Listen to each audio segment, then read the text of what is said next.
गायत्री मंत्र हमारे साथ साथ। ओम भूर्भुवः स्वः तत्सवितुर्वरेण्यं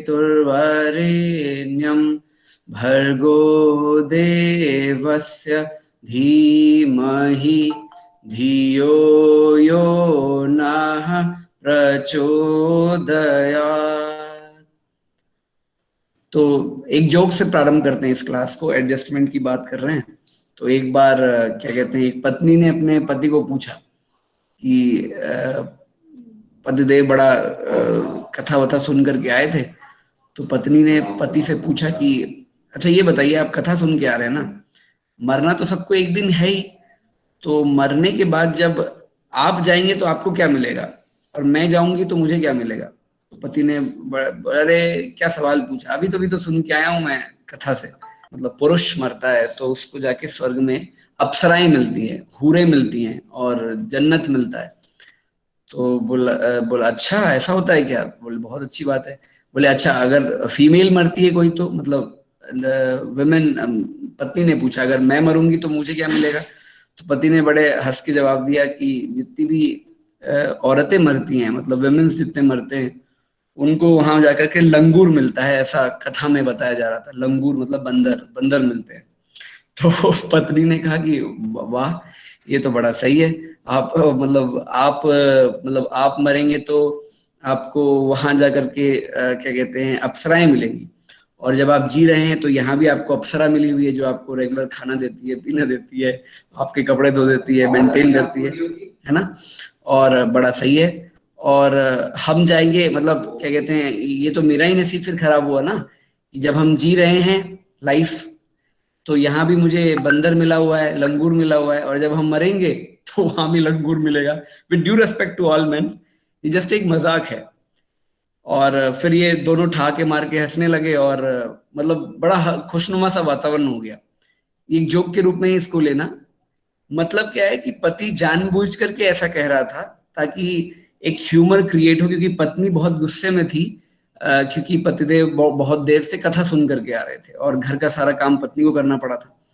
तो आप सोचो कि एक जो लेडी होती है वो घर पे, मान लो उसको अगर अगर खास करके वर्किंग वुमेन है, आज की वर्किंग वुमेन है, उसको घर भी संभालना है, ऑफिस भी जाना है, अगर ऑफिस में वो बॉस है तो बॉस का प्रेशर भी उसको झेलना है, या वो खुद बॉस है तो सारे सारे एम्प्लॉयज का ध्यान रखना है, पूरा कंपनी का प्रेशर उसके ऊपर है। और क्या कहते हैं, फिर घर आना है तो पतिदेव का वो सेवा करनी है, खाना भी बनाना है। अगर बच्चे हैं तो बच्चों की भी सुननी है, बच्चों की भी ताम झाम देखना है।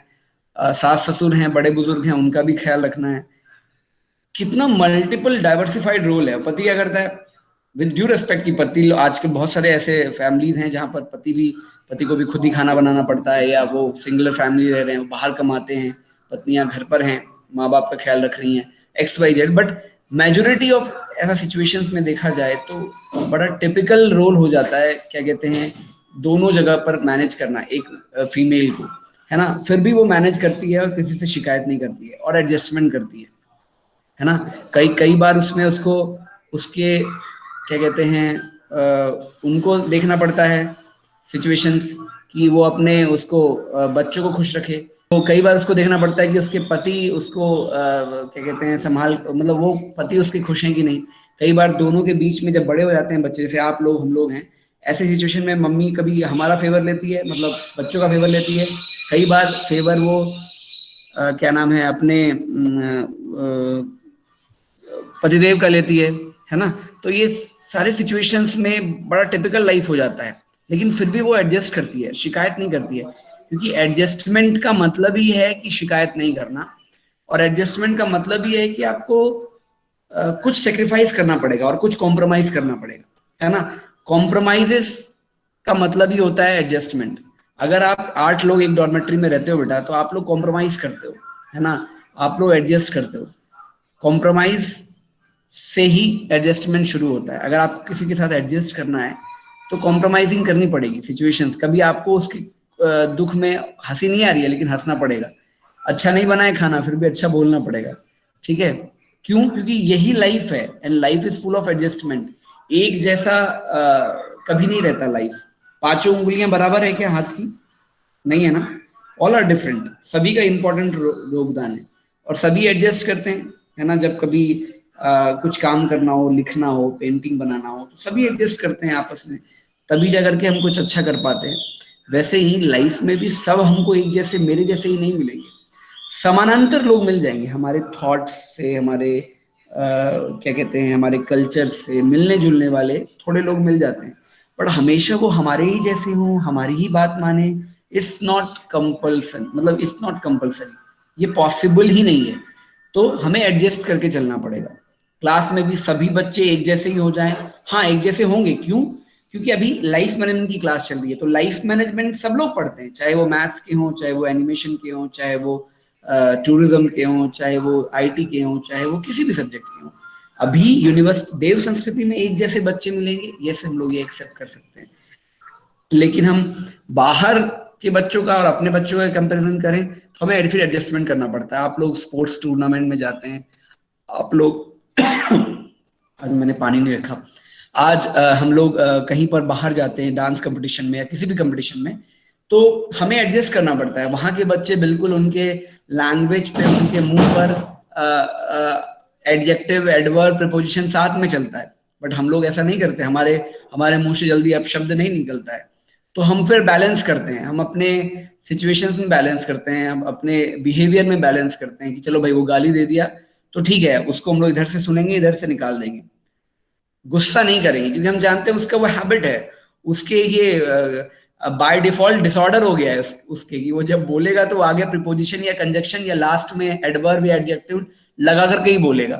तो वो फिर हम लोग शुरुआत में बुरा लगता है। मुझे याद है एक बार एनएसएस में प्री आरडी परेड होता है, मतलब रिपब्लिक डे परेड के पहले प्री आरडी, तो प्री आरडी में हम लोग गए थे यूनिवर्सिटी की तरफ से। मुझे वो दिन आज भी याद है, आज से कितने, मतलब कब की बात बता रहा हूँ तुम्हें, 2008 आई थिंक 11 होगा, 2011 या 10 होगा, 10 की बात बता रहा हूँ, आज से 11 साल पहले की बात।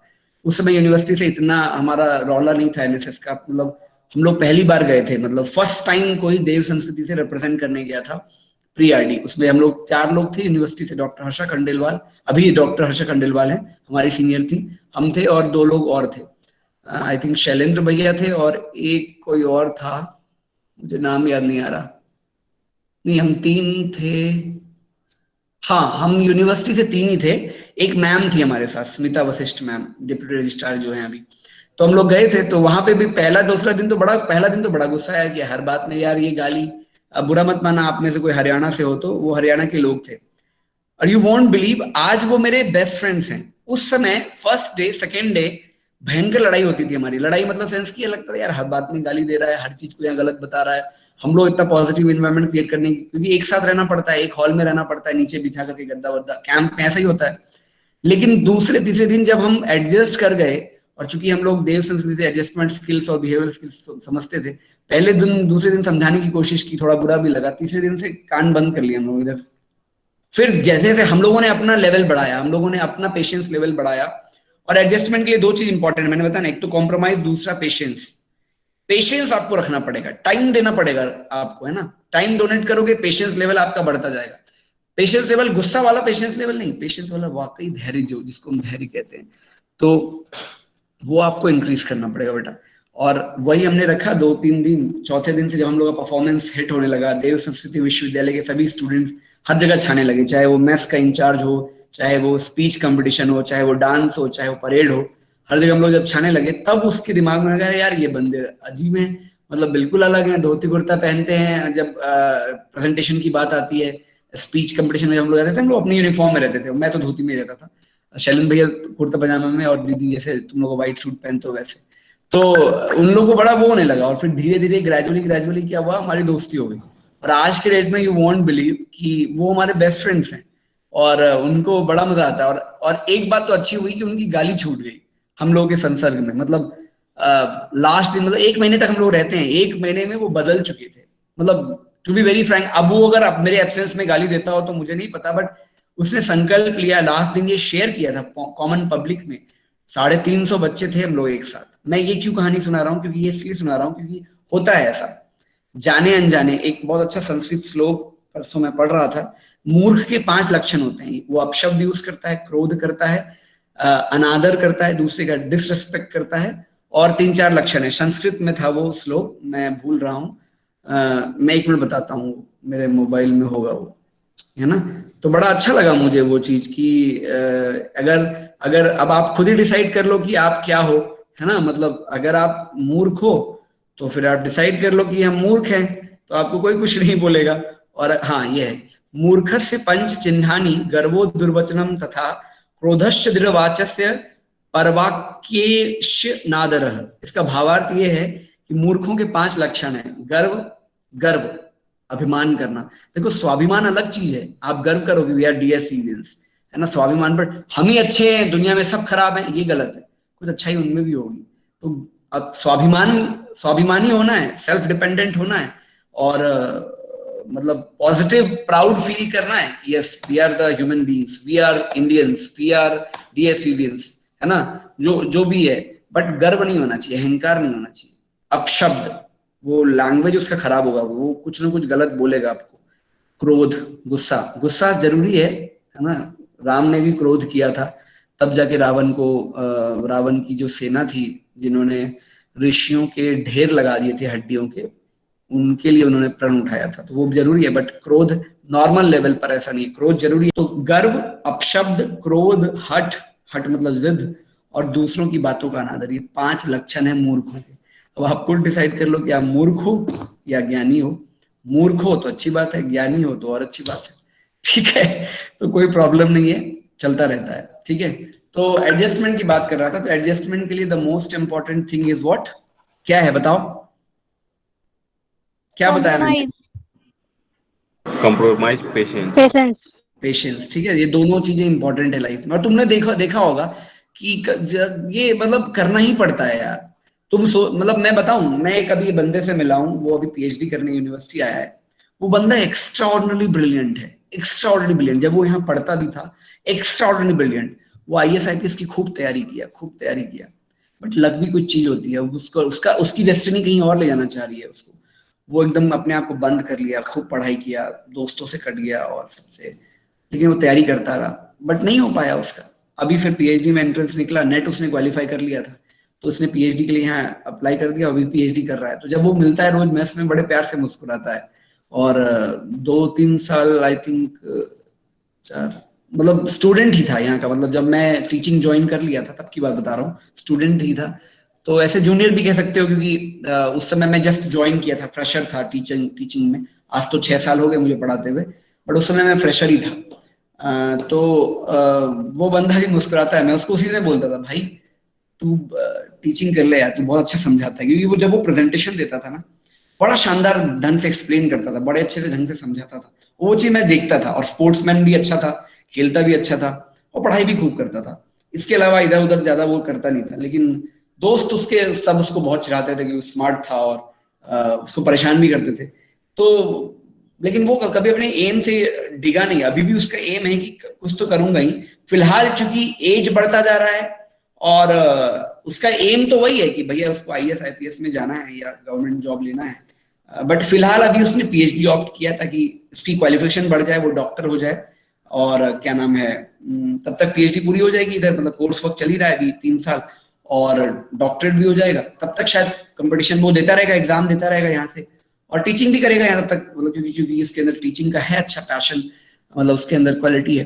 तो कॉम्प्रोमाइज करना पड़ता है यार हमेशा। जो हम चाह रहे हैं वही नहीं, हम लोग पूरी मेहनत करते हैं। मान लो होली में हम लोग डेकोरेशन कर रहे हैं, या शादी में हम लोग इवेंट मैनेजमेंट कर रहे हैं। मैं इवेंट मैनेजमेंट, टूरिज्म मैनेजमेंट से हूँ, तो हम लोग का एक पेपर इवेंट मैनेजमेंट पढ़ाते हैं। तो वो बहुत ही हमें मतलब पूरा 100% एफर्ट लगाना पड़ता है, लेकिन कभी ना कभी कुछ कमी रह जाती है। आप लोग मैच खेलते हैं, बैडमिंटन खेलते हैं, या वॉलीबॉल खेलते हैं, या क्रिकेट खेलते हैं, आप फुल पोटेंशियल लगाते हो कि यार बेस्ट टीम को यहाँ पे हम खड़ी करते हैं, यहाँ पर जो है बॉलर अच्छा रहेगा, ये बेस्ट बॉलर है, ये बेस्ट फील्डर है। स्टिल 100% देने के बाद कभी कभी कॉम्प्रोमाइज करना पड़ता है। अब लास्ट मतलब तुम्हें बहुत उम्मीद थी कि यार ये जो है बैट्समैन हमारा टीम का सबसे अच्छा रन बनाएगा, वो फर्स्ट बॉल पे आउट हो गया, यू हैव टू कॉम्प्रोमाइज। अब तुम्हें डिसाइड करना पड़ेगा उस समय कि किसको भेजना है। तो life is all about adjustment. वो कुछ लोग होते हैं, मतलब मैं ऐसा कहूंगा कि 100% में वो मेरे हिसाब से 5% लोग होते हैं who are born with silver spoon, या who are born with gold spoon, है ना। वो क्या नाम है, पैदा ही हुए हैं सोना मतलब मुंह में लेकर के। तो वो जहां जाते हैं उनको वही मिलता है, वो मेहनत कम करते हैं उनको परिणाम अच्छे मिलते हैं। क्यों? उनके पुण्य कर्म बैलेंस जो है ना, उनका पुण्य कर्म उनके माँ बाप का है या उनके पिछले जन्म का है, तुम्हें ये चीज मानना पड़ेगा। हो सकता है तुम लोग सुपरस्टिशन वाले हो मॉडर्न जमाने में तो नहीं मानो, बट ये फैक्ट है। और मैं इस चीज को अच्छे से समझ सकता हूँ कि क्योंकि मैंने बहुत मेहनत की है हर चीज के लिए, मुझे बहुत वेट करना पड़ा है। मतलब मेहनत मैंने पूरी की है, बट बहुत लेट से परिणाम मिलता है, बहुत लेट से। मतलब हर चीज, जैसे मैंने मान लो पीएचडी है तो मुझे पीएचडी के लिए मुझे 2.5 साल वेट करना पड़ा, इंस्पाइट ऑफ द फैक्ट कि मैंने फर्स्ट अटेम्प्ट में मैंने पीएचडी एग्जाम क्लेरिफाई कर लिया था, लेकिन कोई और बंदा इंटरव्यू में क्लेरिफाई कर लिया, मैं नहीं कर पाया। इंस्पाइट ऑफ द फैक्ट कि मैं एलिजिबल था, बट चीजें ऐसी थी, परिस्थिति ऐसी थी। और लगातार, मतलब मैं इसलिए कहानी अपने बड़ाई के लिए नहीं सुना रहा हूँ, होता है ऐसा लाइफ में, सबके लाइफ में ऐसा होता होगा। मैं लगातार हर सेमेस्टर में टॉप किया, लास्ट सेमेस्टर में मैं सेकंड थर्ड पोजीशन पे आ गया, कुछ परसेंटेज मतलब डाउन हो गया और फिर मेरा गोल्ड मेडल छूट गया। और इस बात का मुझे मलाल है और वो हमेशा रहेगा, बट भगवान ने कुछ और अच्छा दे दिया इस इतनी कम उम्र में। मतलब जब मैं और लोगों को देखता हूँ, और दोस्तों को देखता हूँ और अपने सीनियर्स को देखता हूँ, तो मुझे लगता है यार इस उम्र में मैंने पीएचडी कर ली, मेरे पास डॉक्टर डिग्री है, शायद उन लोगों के पास नहीं है जो लोग गोल्ड मेडलिस्ट हैं, वो लोग अभी कुछ और कर रहे हैं। तो भगवान अगर आपसे कुछ चीजें लेता है ना, तो कुछ चीजें आपको दे भी देता है, वो आपको धीरे धीरे समझ में आएगा। ग्रेजुअली जब आप टाइम दोगे तो ऑटोमेटिकली यू विल अंडरस्टैंड कि एक चीज जहां आपसे छूटती है, एक रिलेशन जहां खत्म होता है, दूसरा रिलेशन आपको बाहें पसार करके वेलकम करने के लिए तैयार है, but you have to change your attitude from that particular failure level to the level of success. और आपको लाइफ जब आपको बहुत सारे जीरो दे, मैंने पिछले क्लास में डिस्कस किया था, जब लाइफ आपको बहुत सारे जीरो दे, अंडा जीरो दे, जीरो जीरो ZERO, तो जीरो का जो लास्ट वर्ड है ओ ना, वो वहां से अपॉर्चुनिटी डिसाइड कर लो। वो जो, और मैंने उस दिन भी बताया था आपको, जब जीरो कलेक्ट करके रखो, बहुत सारे जीरो आ गए, यहाँ ट्राई किया फेलियर, यहाँ ट्राई किया फेलियर, इस एग्जाम को दिया फेलियर, यहाँ अटेम्प्ट किया फेलियर, कोई बात नहीं, वो जीरो कलेक्ट करते रहो, दो जीरो आर योर एक्सपीरियंस। और जिस दिन वो एक मिल जाएगा ना आपको, उसको आगे जब वो लग zero zero zero zero collect हो रहा है, और जैसे ही इस फिर से आपने प्रयास किया, जीरो मिला, इस बार भी जीरो मिला, ठीक है अगली बार ट्राई करेंगे, और अगली बार जैसे आपने ट्राई किया और आपको जब वो सिंगल वन मिल गया ना, तो बाकी जीरो जितने पीछे थे ना, वो आपकी वैल्यू बढ़ा देंगे, आपकी वैल्यू लाखों में होगी। मैंने पिछली क्लास में भी ये डिस्कस किया था, इसलिए डिस्कस किया था और इसलिए रिपीट कर रहा हूं, क्योंकि एडजस्टमेंट करना पड़ता है। अब आप लोग भी, बहुत सारे लोग होंगे, मैं जानता हूं आप लोगों, बहुत सारे लोगों में कई लोग हैं ऐसे, कई लोग हैं जो मतलब आ गए हैं बस यूनिवर्सिटी में क्योंकि उनकी मजबूरी थी, उनके पास पैसे नहीं थे, एक रीजन ये हो सकता है पैसे नहीं थे, माँ बाप गायत्री परिवार से थे इसलिए यहाँ पर आए, या फिर कोई ऑप्शन नहीं बचा था तो यहाँ पर आए, कुछ लोग मन से यहाँ पर आए, लेकिन यहाँ उनको फिर उनको समझ में नहीं आने लगा, चीजें यहाँ बुरी लगने लगी, या व्हाट्सोएवर तबियत खराब रहने लगी, या मेस का खाना अच्छा नहीं लगने लगा, या बहुत सारे रीजन हो सकते हैं, है ना। तो बट बिलीव मी, जैसे जैसे आप यहाँ के माहौल में एडजस्ट करते जाएंगे, अपॉर्चुनिटीज का द्वार आपके लिए खुलता चला जाएगा। जैसे जैसे आप जीरो कलेक्ट करते जाएंगे, उसी में आपको अपॉर्चुनिटीज दिखती जाएंगी। द एंड लग रहा होगा आपको, बट वहीं से अपॉर्चुनिटी शुरू हो रही होगी, बस आपको देखना है। आप किसी भी पर्सपेक्टिव को, किसी भी एडवर्सिटी को अपॉर्चुनिटी में कन्वर्ट कर सकते हैं, and it all depends on your behaviour. अगला पॉइंट जो है एडजस्टमेंट एंड बिहेवियरल स्किल, ठीक है ना। एडजस्टमेंट एंड बिहेवियरल स्किल, क्या कहते हैं, एडजस्टमेंट अभी हम लोगों ने जस्ट डिस्कस किया, ठीक है ना। और क्या नाम है, एडजस्टमेंट जब आप सीखते हैं तो एडजस्टमेंट ऐसा नहीं कि कोई मंत्र दे दिया आपको और आपका एडजस्टमेंट हो गया, है ना, ऐसा कुछ नहीं है। एडजस्टमेंट आप करते हो तो आप करते क्या हो एक्चुअली, अपने बिहेवियर को ही तो चेंज करते हो। एडजस्टमेंट आप कर रहे हो या नहीं कर रहे हो, ये रिफ्लेक्ट आपके बिहेवियर में हो जाता है। अगर आपके अंदर एडजस्टमेंट स्किल है तो आप ऑटोमेटिकली, आपकी कम्युनिकेशन चेंज हो जाएगी। कहाँ का इफेक्ट पड़ता है आपकी एडजस्टमेंट जब आप कर रहे होते हो, तो कहाँ पर आपको, आपका क्या नाम है, इफेक्ट पड़ता है, वो चीज मैं बता रहा हूँ। सबसे पहला इफेक्ट पड़ता है आपकी कम्युनिकेशन में, ठीक है ना।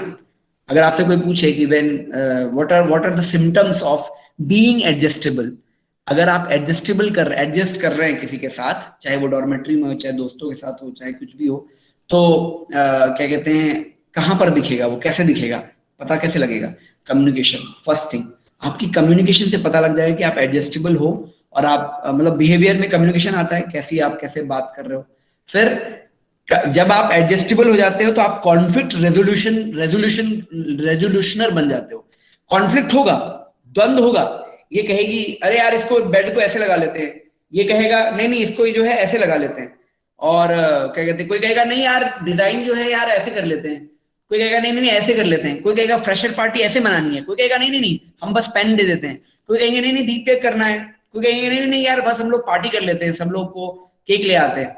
तो बहुत सारे कॉन्फ्लिक्ट्स होंगे, सारे कॉन्फ्लिक्ट्स जरूरी हैं, कॉन्फ्लिक्ट्स आर वेरी इंपॉर्टेंट। वो आपको ऑप्शंस देते हैं, एक ऑप्शन, दो ऑप्शन, दो ऑप्शन, तीन ऑप्शन, तीन, जितने ऑप्शंस रहेंगे उतने कॉन्फ्लिक्ट रहेंगे। लेकिन जब आप एडजस्टेबल बिहेवियर आपका हो जाता है, जब आप एडजस्टमेंट सीखते हो तो आप कॉन्फ्लिक्ट रेजोल्यूशन कर लेते हो, आप कॉन्फ्लिक्ट को रेजोल्यूट कर लेते हो कि यार देखो 10 लोग ये कह रहे हैं, 15 लोग ये कह रहे हैं, तो अपन लोग 15 लोग वाला ट्राई कर लेते हैं, 10 लोग वाला भी ट्राई कर लेंगे कुछ परसेंटेज में। फिर आप रेजोल्यूशन निकालने लगते हो कॉन्फ्लिक्ट्स के बीच में, ठीक है। फिर तीसरा है बेटा organization and able to balance work and life. जब आप एडजस्टिंग बिहेवियर आपका हो जाता है, आप एडजस्टमेंट सीखते हो, तो आपके बिहेवियर में क्या चेंज आ जाता है, आप वर्क और लाइफ में बैलेंस कर पाते हो। कई लोग ऐसे होते हैं आज के डेट में जो वर्क और लाइफ में बैलेंस नहीं कर पाते, वो काम करते हैं तो बड़ा अच्छा करते हैं बट लाइफ में वो जीरो।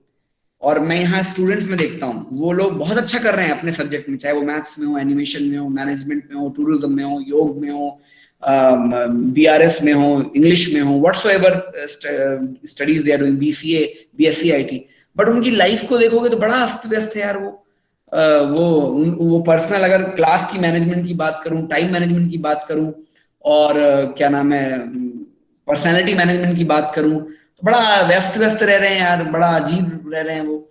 मतलब उनका रूटीन लाइफस्टाइल देख लो तो बड़ा बिगड़ा हुआ। जो एडजस्टमेंट करना सीखता है वो प्रॉपर बैलेंस कर लेता है। कई लोग ऐसे होते हैं, मैं अभी भी जानता हूँ कई दोस्तों को, वो लोग दिन सुबह नहीं उठ सकते, लेकिन जब लाइफ मैनेजमेंट रहता था, जब यज्ञ रहता था, जब प्रोग्राम रहता था, तो वो सुबह उठते थे, वो जैसे भी उठते थे। जब कॉमन गैदरिंग है और ऐसा कुछ अर्ज है तो वो करते थे, जहां सामूहिकता दिखती हो।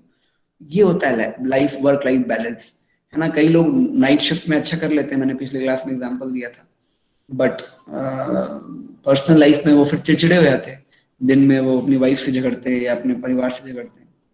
जो एडजस्टमेंट करना जानता है वो टाइम मैनेजमेंट भी अच्छा करेगा, एडजस्ट कर लेगा टाइम को ना, कि हाँ यार 10 मिनट तुम्हें दे रहा हूँ भाई, 15 मिनट उसको दे दूंगा, इस तरह से मैं, और फिर 1 घंटा पढ़ाई भी कर लूंगा, थोड़ा टाइम हम कैंटीन में भी चले जाएंगे, तुम्हारे साथ बातचीत भी कर लेंगे, और फिर 1 घंटा हम लाइब्रेरी में भी देंगे, और क्या कहते हैं 11 बजे हम रात को सो भी जाएंगे ताकि इनको सुबह उठे। वो प्रॉपर एडजस्टमेंट करना सीख जाता है कि यार टीचर को भी समय दे देंगे, दोस्तों को भी समय दे देंगे, पढ़ाई को भी समय देंगे, और टीचर को क्या समय देना, मतलब basically it's for your benefit class, है ना। फिर क्या कहते हैं, और उसका फिर स्पिरिचुअल लेवल भी धीरे धीरे बढ़ता चला जाता है ना। मतलब वो, और फिर उसके बिहेवियर में क्या चेंज आता है। आपको अगर बिहेवियरल स्किल सीखनी है तो सबसे पहले आपको अपने कम्युनिकेशन पे वर्क करना पड़ेगा, और याद रखना क्रिस्टल क्लियर कम्युनिकेशन ही आपके बिहेवियर और आपके रिलेशनशिप का बेस बनता है। आप स्पष्ट रहो ना यार, सबको झूठ में मतलब उसमें ब्लर में क्यों रखना। आप पता क्या करते हो, मतलब जो नॉर्मली जिससे रिलेशनशिप ब्रेक होती है, आप सबको वो करते हो, डिलेमा में रखते हो, आप इसको भी खुश करना चाहते हो, उसको भी खुश करना चाहते हो। इट्स नॉट पॉसिबल यार, it's not possible. Clear communication plays a vital role in establishing your work culture, in establishing your space, अपने स्पेस भी क्रिएट करता है। आप कम्युनिकेशन में एकदम धांसू रहोगे ना, धांसू मतलब मोदी जी की तरह भाषण नहीं देना है। अरे यार जो बोलो, जो भी कह रहे हो उसमें स्पष्टता रहे, उसमें पारदर्शिता रहे। कई बार झूठ बोल करके रिलेशनशिप बचाया भी जाता है, तो वो झूठ झूठ नहीं कहलाता है। सुना होगा आपने, है ना, कि दोस्ती बचानी थी इसलिए यार मैंने झूठ बोला, ठीक है, वहां तक एक्सेप्टेबल है। बट वो झूठ अगर फ्यूचर के बहुत सारे संस्कारों को जन्म दे देता है, तो ऐसे झूठ मत बोलो, क्लियर रहो, बता दो सच।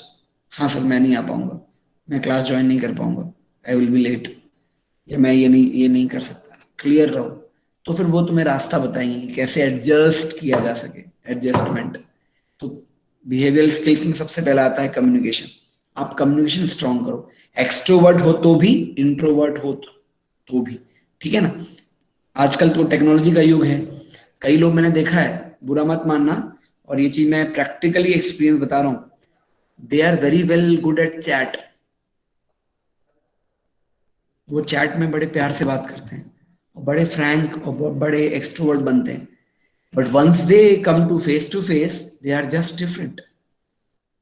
कई बच्चों को मैंने एक्सपीरियंस किया ये चीजें, और कई बच्चों को ऐसे चेंज भी किया है मैंने।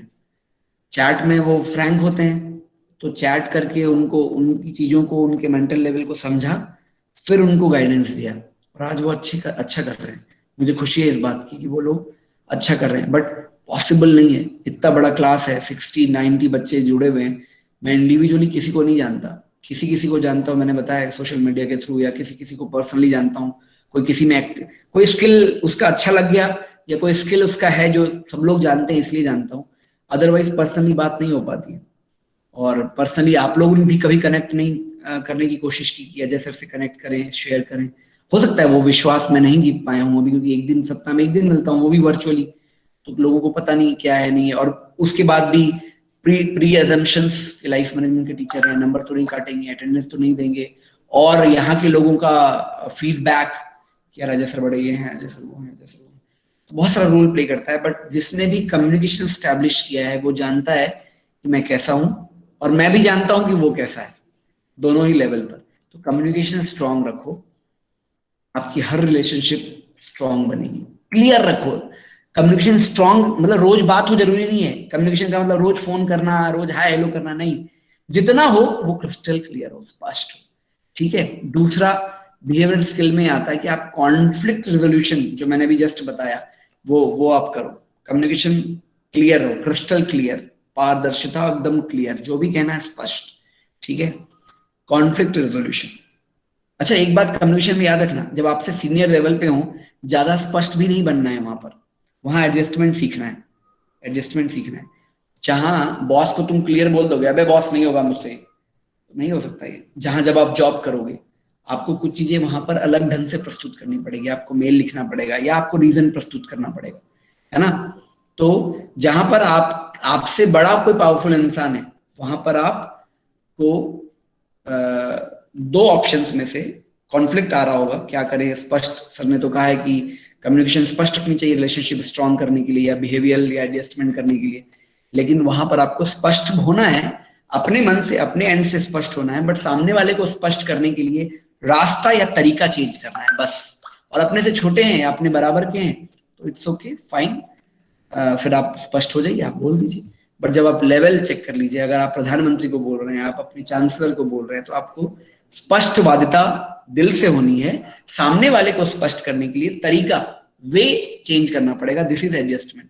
वो आपने सुनी है ना कि इधर से घी नहीं, मान लो घी, अब तो एक वो वर्जन सुना होगा आपने चुटकुला का कि घी नहीं निकल रही है तो टेढ़ी उंगली से घी निकालते हैं, पुराना जमाना। अब क्या है कि अगर घी नहीं निकल रही है तो चम्मच से निकाल लो, अरे भाई चम्मच से भी नहीं निकल रही है तो उसको पिघला लो, और पिघला भी नहीं रही है तो डब्बा को ही गैस पर रख दो। कई लोग ऐसा मजाक करते हैं, और हो भी रहा है ऐसा, है ना, उसको इतना जला दो, इसको इतना जला दो कि घी अपने आप पिघल जाए। तो ऐसा भी नहीं होना है, हमें बैलेंस अप्रोच लेके चलना है, ठीक है ना। तीसरा बिहेवियर स्किल में क्या करना है आपको वही जो मैंने बताया, वर्क लाइफ बैलेंस, वो आपको आ जाता है। अगर आप एडजस्टमेंट करना शुरू करते हो तो बिहेवियर में आपके वर्क लाइफ बैलेंस आ जाता है। अगर आप एडजस्टमेंट करते हो तो आपको टाइम मैनेजमेंट भी आ जाता है ना। आप, मैंने बताया ना, सबके लिए टाइम एडजस्टमेंट, कि हाँ भाई इतना टाइम पढ़ाई के लिए, भगवान ने 24 घंटे सबको दिए हैं, उसमें एडजस्टमेंट कर लो ना कि इतने देर हम इतना समय देंगे। कहीं कहीं पर जब, अगर अब मान लो मैं अभी था कि क्लास लेनी है, लेकिन अचानक कोई काम आ गया, कोई वर्कशॉप आ गया, तो मैं बोल दूंगा कि हाँ मैं क्लास नहीं ले पाऊंगा, एक मैसेज डाल दूंगा। और कई बार मैसेज भी नहीं डाल पाते, तो फिर बाद में आप कंपनसेट करो, है ना। मैंने अभी एक चीज बताई थी, कॉम्प्रोमाइज, और दूसरा कंपनसेट, याद रखना। रिलेशनशिप मैनेजमेंट में ये दोनों फॉर्मूला बहुत काम आता है, और एडजस्टमेंट के लिए ये दोनों फॉर्मूला भी बहुत काम आता है, कंपनसेट एंड कॉम्प्रोमाइज। कॉम्प्रोमाइज कब, जब आप कुछ नहीं कर पा रहे हो तो या नहीं कर सकते हो तो कॉम्प्रोमाइज कर लो, कि मान लो आपको बेड नहीं मिल पा रहा है, बड़ा वाला गद्दा, छोटा गद्दा मिला है, ठीक है, उसमें कॉम्प्रोमाइज कर लिया। और कंपनसेट, मान लो आपको बहुत कुछ मिल गया और सामने वाले को नहीं मिल पाया, या आपकी वजह से उसका लॉस हो गया, तो आप कंपनसेट करो ना। आपने किसी की शादी में आप नहीं गए, वो आपको बहुत अच्छा बेस्ट फ्रेंड था, तो कंपनसेट करो कि जब आप अगली बार उससे मिल रहे हो, उसके मैरिज एनिवर्सरी पे, तो आप उसको ऐसा सरप्राइज दो, ऐसा फील गुड कराओ, इसको याद ही ना रहे, या वो सारी चीजें, पुरानी वाली चीजें भूल जाए। या वो उसको कहते हैं कंपनसेट करना, ठीक है ना। तो वो कंपनसेट करोगे तो अच्छा रहेगा, है ना। क्लियर हो रहा है ना पॉइंट्स तुम लोगों को? जी सर। अगला अगला अगला बिहेवियरल स्किल या एडजस्टमेंट में आता है सेल्फ इम्प्रूवमेंट। देखो दुनिया को हम लोग आप सब जगह कांटे बिछे हुए हैं यार, सब जगह परेशानियां हैं, परेशानियां हैं। तो हम सबकी परेशानी दूर नहीं कर सकते, है ना। या सबको बारिश, आज सुबह सुबह में बारिश हो रही थी, तो हम सबको छाता नहीं दे सकते यार। एक छाता में 2 लोग आ सकते हैं, 3 लोग आ सकते हैं। ज्यादा दयावान होंगे हम तो अपना छाता दूसरे को दे देंगे, अपने भीग लेंगे। लेकिन यार हम सबको नहीं भीगने से बचा सकते, तो हम क्या करें, खुद छाता ले लेना। सबको कांटे गड़ने से नहीं बता सकते, हम चप्पल पहन सकते हैं ना। वहां से एडजस्टमेंट शुरू होती है। ठीक है यार, हम पहले बच जाएं तो हम कंधे पे बिठा लेंगे किसी को कर लेंगे, ठीक है। हम सबको चप्पल गिफ्ट नहीं कर सकते, लेकिन हम कांटे से बच करके अपने परिवार को बचा सकते हैं। हम बच गए तो हम अपने परिवार को कंधे पे ले लेंगे, है ना। या फिर हम एक बार जाएंगे फिर दूसरी बार चप्पल उसी को दे देंगे, ठीक है। तो इससे क्या होता है, रिलेशनशिप स्ट्रांग होती है ना। तो ये भी बहुत इंपॉर्टेंट है। अगला पॉइंट है बेटा पेशेंस, मैंने बता ही दिया आपको, है ना। धैर्य, satisfying people position with full purpose takes time. सबको सेटिस्फाई करना मुश्किल है, इसलिए आप पेशेंस रखो कि कब कौन कैसे वो होता है, ठीक है ना। और धैर्य बनाए रखो, सीखने में लोगों को टाइम लगता है ना। तो वो सारी चीजें भी आपको ध्यान में रखनी है, ठीक। मेरे ख्याल से इतना पॉइंट काफी है। अंत में मैं एक स्टोरी सुना करके आज क्लास एंड करूंगा। और ये स्टोरी है एक ऐसी महिला की, एक ऐसी लड़की की जो 6 साल 7 साल की जब थी, मतलब तो उसको पढ़ने में बहुत मजा आता था, लेकिन वो बहुत बहुत गरीबी थी, तो उसको भैंस चराने भी जाना पड़ता था। तो वो लेकिन इतना अर्ज था उसके अंदर पढ़ने का, इतना ललक था कि वो जब क्या कहते हैं पशुओं को चराने जाती थी तो जल्दी से पशुओं को छोड़ देती थी और फिर अपने स्कूल के लिए भी भागती थी। फिर स्कूल के लिए चूंकि फीस देना पड़ता था तो माँ बाप उतने एफर्ड नहीं कर पाते, तो स्कूल से तुरंत छूटती थी, तुरंत भागती थी खेतों की तरफ, ताकि किसानों को मदद कर दें, तो उसको वहां से थोड़ा बहुत कुछ मिल जाता था। ये क्रम चलता रहा चलता रहा चलता रहा, और माँ बाप ने जल्दी शादी कर दी। और 17 साल की उम्र में उसकी शादी हो गई। और जब तक वो 20 साल की हुई तब तक उसके 3 बच्चे हो चुके थे। और 3 बच्चों की माँ बन चुकी थी, और उसका पालन पोषण भरण काम करना पड़ता था। लेकिन पढ़ने की ललक अभी भी थी और पढ़ाई करती रहती थी, और काम करती रहती थी, घर भी संभालती थी, सब कुछ करती थी, है ना। तो एक दिन क्या हुआ कि चूंकि वो बहुत सुंदर थी और क्या कहते हैं पढ़ाई में भी ललक था, और दौड़ दौड़ के सब काम करती थी, पढ़ाई भी काम भी घर भी देखना, 3 बच्चों को भी संभालना। तो आसपास के पड़ोसी लोग उनसे बहुत जलते थे। तो एक एक दिन उसके पति के दोस्त ने उसको कंप्लेन कर दिया कि ये तुम्हारी वाइफ का जो है एक्स्ट्रा मैरिटल अफेयर चल रहा है, और ये जो बच्चा तुम्हारी पत्नी के पेट में है वो किसी और का है, तुम्हारा नहीं है। उसका पति ना आओ देखा ना ताओ, और उसको बहुत पीटा, और क्या कहते हैं उसके वुम्ब पर, गर्भ पर उसको लात मारा, और मतलब आधी रात को उसको घर से निकाल दिया बिना अपनी पत्नी से पूछे हुए, है ना। आप कल्पना करके देखो कि 7 साल की उम्र में वो बच्ची कितने बड़े बड़े सपने देख रही होगी, क्या क्या सोच रही होगी। 20 साल की उम्र में, 17 साल की उम्र में उसकी शादी हो जाती है ना। और 20 साल, मतलब आप अपने आप को ब्लेस्ड फील करो कि आप 17 साल 18 साल की उम्र में कितने अच्छी जगह पे पढ़ रहे हो, और कितना कितना कुछ है, मतलब ब्लेसिंग्स के रूप में अपनी लाइफ को देखना कंपैरेटिव स्टडी करके।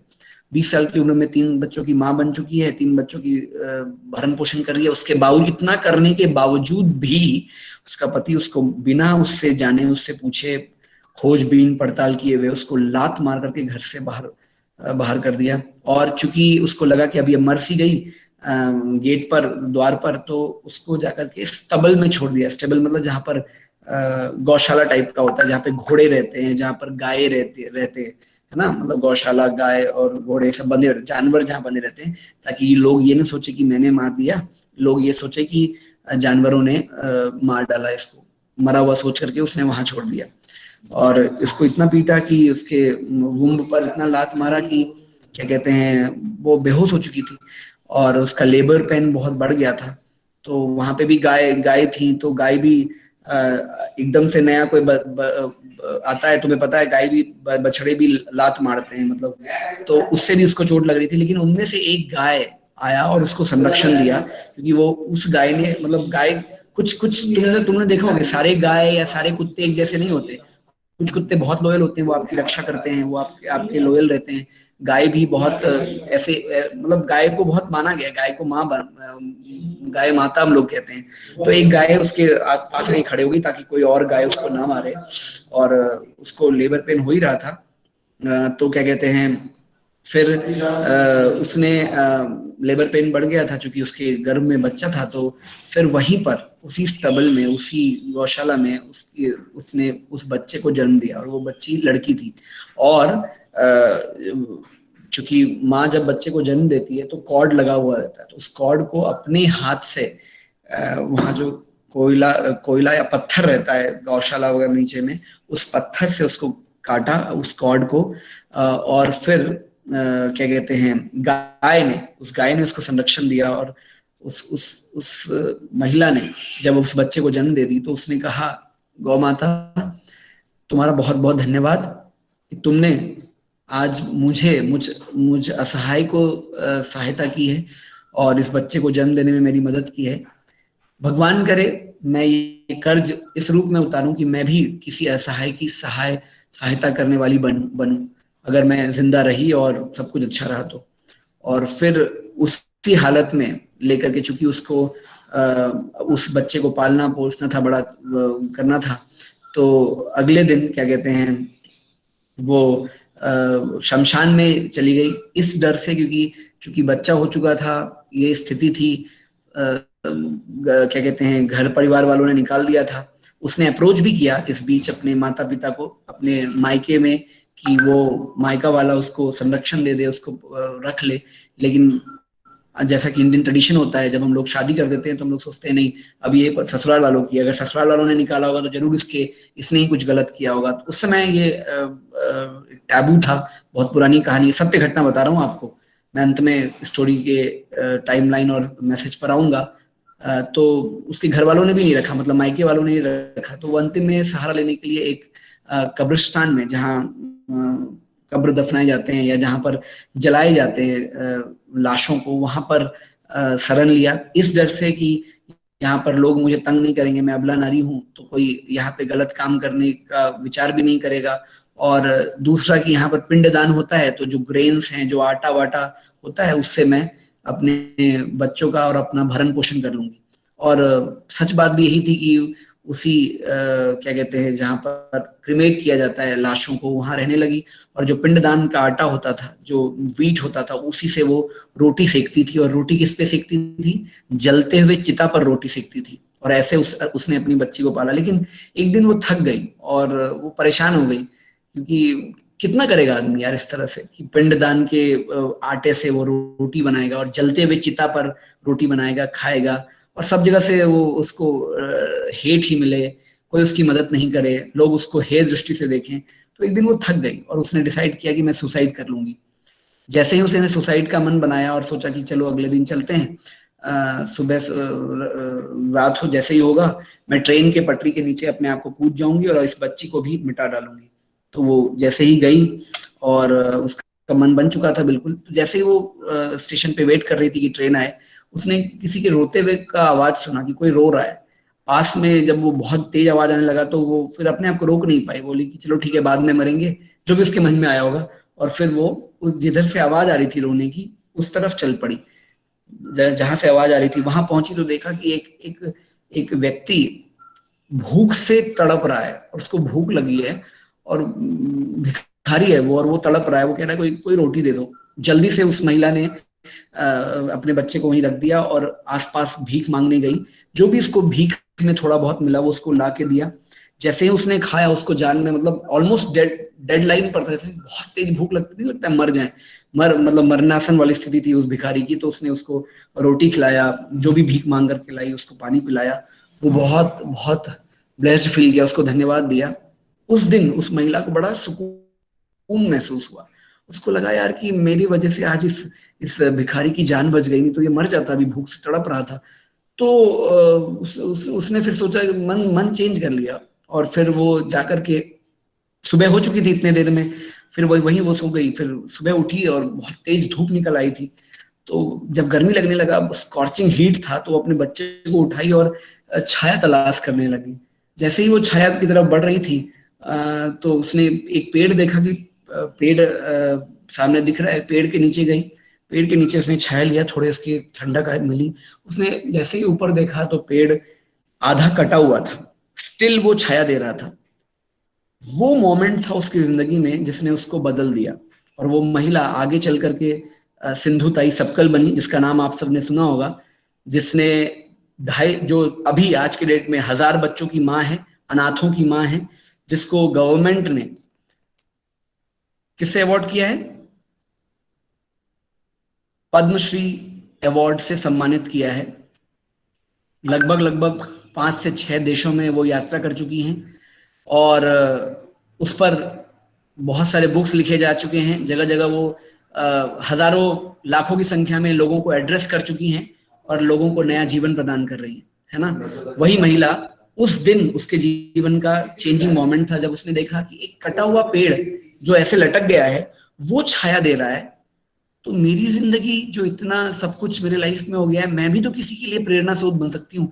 मैं भी तो किसी असहाय का सहायता कर सकती हूँ। और मैंने प्रॉमिस किया था उस दिन गौ माता को कि माँ, अगर तुम मुझे जिंदा रखोगी, तुमने मुझे सहायता किया है, तो मैं भी किसी असहाय की सहायता करने वाली बनूं। उसको वो बात याद आ गई, और उस पेड़, जो कटे हुए पेड़ से उसको छाया मिल रही थी, उसने उसका जीवन बदल दिया। और उस दिन से उसने डिसाइड किया कि मैं अपने आप को मिटाऊंगी नहीं, मैं मरूंगी नहीं, सुसाइड नहीं करूंगी। और उस दिन से उसने काम करना शुरू किया, भीख मांगना शुरू किया, और क्या कहते हैं, धीरे धीरे धीरे अनाथों को, जिन बच्चों को स्टेशन पे छोड़ दिया जाता था, जिन जिन लोगों को कहीं फेंक दिया जाता था, जिन लड़कियों को, जिन बच्चों को, उनको उठा उठा के लाना, उनको ट्रेन करना। क्योंकि वो गीत बहुत अच्छा गाती थी, बहुत अच्छा सिंगर थी, बहुत टैलेंटेड थी। मैंने बताया था पढ़ाई में उसका इंटरेस्ट था, पर बहुत इंटेलिजेंट थी, वो पढ़ाई करती थी शुरू से ही।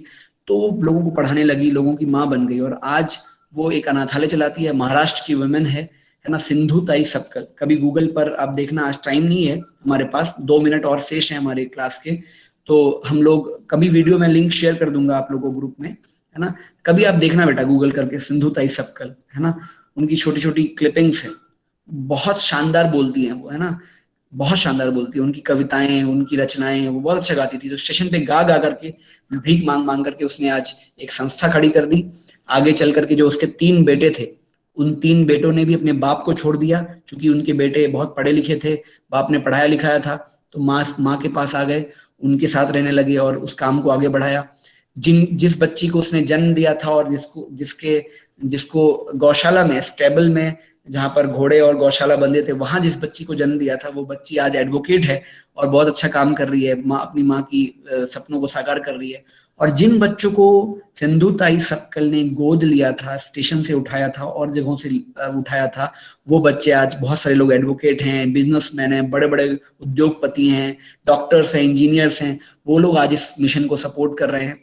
और कई अनाथों के माँ बन के सिंधु ताई सपकल है, और वो शुद्ध मराठी और हिंदी में बोलती है। हिंदी भी उसकी मराठी टच आता है। कभी आप उनके लेक्चर सुनना और देखना, उनके बारे में पढ़ना, तो तुम्हें लगेगा कि आज वुमेन्स डे पर मैंने ये जो कहानी सुनाई है, relationship management, adjustment, behavioural skill, कल्पना करके देखो क्या लेवल का एडजस्टमेंट रहा होगा सिंधु ताई सपकल का, क्या। और अंत में हिट ऑफ द मोमेंट, जो top most scene of the story है, वो ये है कि 80 साल की उम्र में एक दिन, जब ये सिंधु ताई सपकल बहुत माँ बन गई थी, इसका संस्था चलने लगा था, लोग डोनेट करने लगे थे, इसका बहुत अच्छा बिल्डिंग बन गया था, घर बन गया था, और आज महाराष्ट्र में बहुत अच्छी संस्था चल रही है। 80 साल की उम्र में उसका पति भी बड़ा जब असहाय स्थिति में था, वो इसके दर पर आ गया और सिंधु ताई सपकल को बोला, मुझे माफ कर दो, मुझे एक्सेप्ट कर लो। और सिंधु ताई सपकल ने उससे एक्सेप्ट कर लिया। मैं ये नहीं कह रहा हूं कि सबको एक्सेप्ट कर लेना चाहिए सिंधु ताई सपकल की तरह अपने ऐसे पति को, जिसने उसको लात मार करके उसको गर्भवती अवस्था में फेंक दिया था, ये करना चाहिए। मैं ये नहीं कह रहा हूं, बस मैं एक ओपिनियन दे रहा हूं कि उस माँ का हृदय, वो पेशेंस लेवल, वो एडजस्टमेंट लेवल, वो बिहेवियर स्किल बता रहा हूँ। लेकिन उसने कहा कि मैं एक्सेप्ट तो कर लूंगी तुम्हें, लेकिन एक बच्चे के रूप में, पति के रूप में कभी एक्सेप्ट नहीं करूंगी।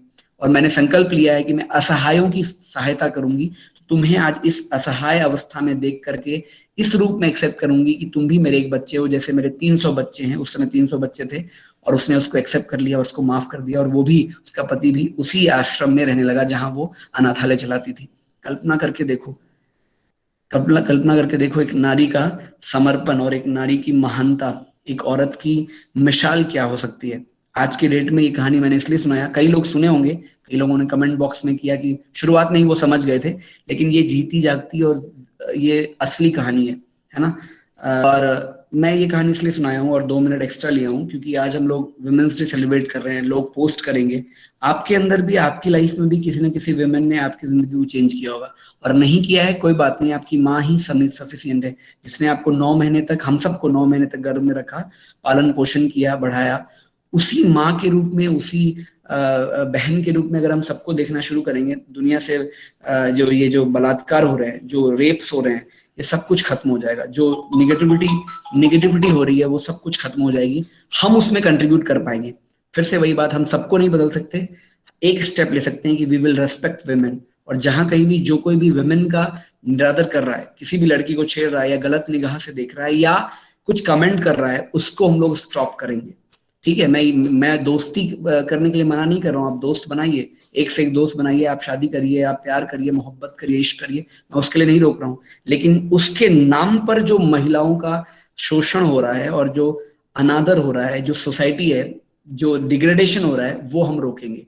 और बेटी बचाओ बेटी पढ़ाओ आंदोलन बहुत चल रहा है, ये सब कुछ, इन सब में तो सहयोग कर ही रहे हैं, करेंगे ही। बट इसमें इस चीज को लेकर के कि ये जो सेंस मैंने सिखाया है आज आपको, बिहेवियरल स्किल, एडजस्टमेंट स्किल और रिलेशनशिप मैनेजमेंट का जीता जागता उदाहरण, वो और प्रत्येक मनुष्य के अंदर, इनफैक्ट जितने भी पुरुष हैं, मेल बॉयज स्टूडेंट हैं, उनके अंदर भी एक मातृत्व हृदय होता है।